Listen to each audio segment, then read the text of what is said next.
All right, getting into one here today that's been a little bit of interest in me since the very first machine pen I ever purchased was from the Right Choice Paint Company. So kind of full circle here that probably one of the last pens I'll be purchasing, probably for the foreseeable future, is the Right Choice Paint Company. That being said, what we have here is their titanium frag pattern bolt action clipped pen.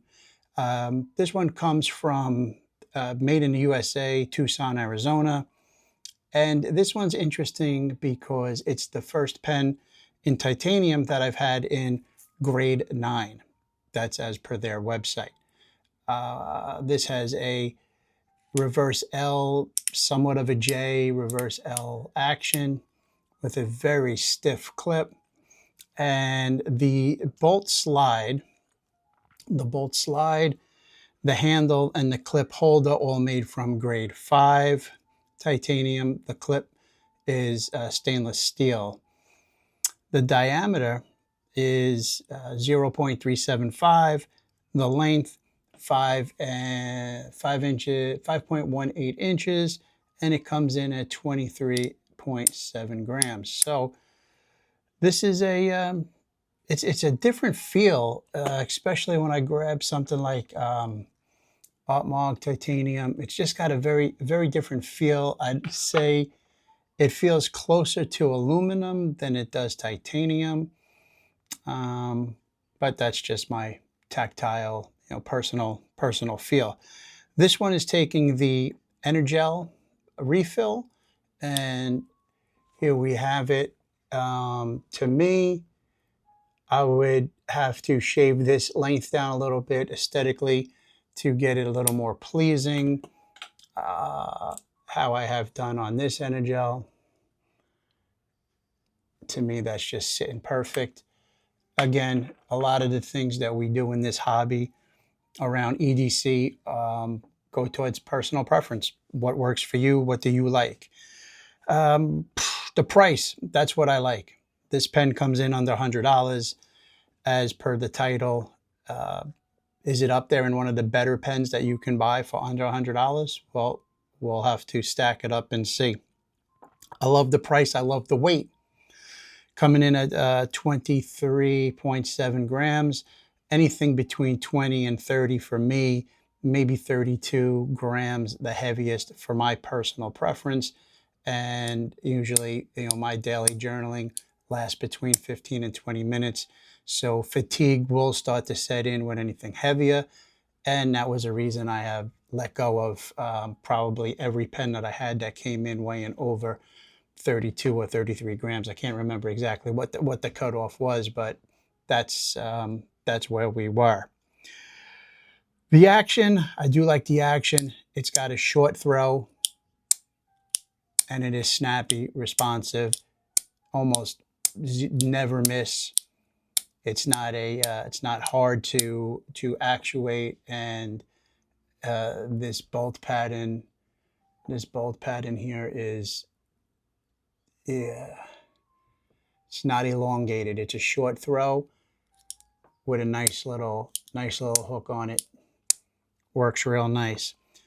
The refill, here's where the refill has it's kind of stumped me a little bit. People love the EnerGel. I've had some pretty good luck with it. I've had the LR7 in the Artmog. I've had the LRN5 now the LR7 in the CM, but I did have the needlepoint in there for a while. And for the most part, it's done well. As here, the writing is fine. The other day while journaling, it did skip a lot, and it might have just been something with the paper. Now it was a larger size, a pointed notebook, which this is the same. This is an Handcrafted notebook, but they sourced it from a pointed, so it's the same paper, same weight. I don't know why it was so skippy. I'll throw up a sample of what I'm talking about here, but it was really driving me nuts. I switched over to Tomo River. This was immediately after, while I was journaling, and it was perfect through the Tomo River. And when writing the notes here, absolutely perfect. Nothing to dislike. So I'm kind of like 50-50 on the refill right now. But here it's perfect.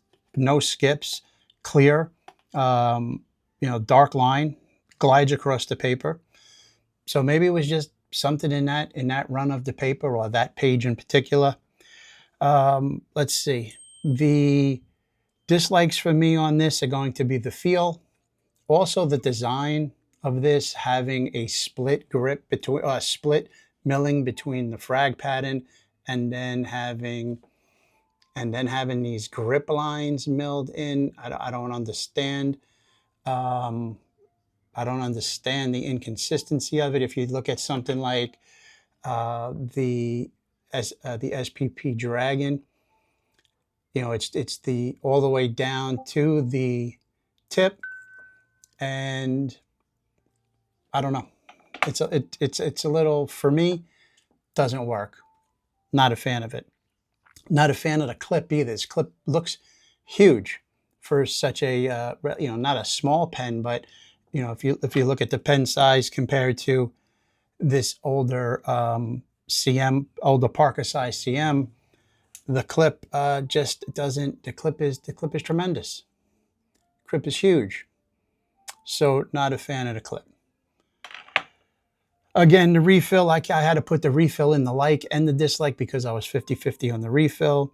To me, it needs to be trimmed a little bit. And if I was keeping this pen, I certainly would trim it, as I pointed out in the beginning of the video, to get it aesthetically pleasing.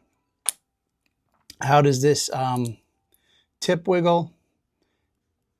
There's a bit of tip wiggle, not noticeable when writing, but statically, I can, when I wiggle on it, it's also an audible kind of click you can hear when the tip, the pen refill tip hits the inside of the pen tip.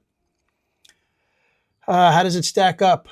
Well, we have other pens in this category. You have the, in the $100 range, you have the OG Brad, which is another bolt action. This one in brass. And I definitely,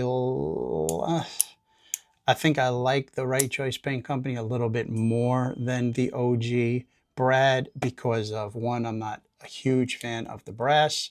Also, this bolt handle is just way too small for me.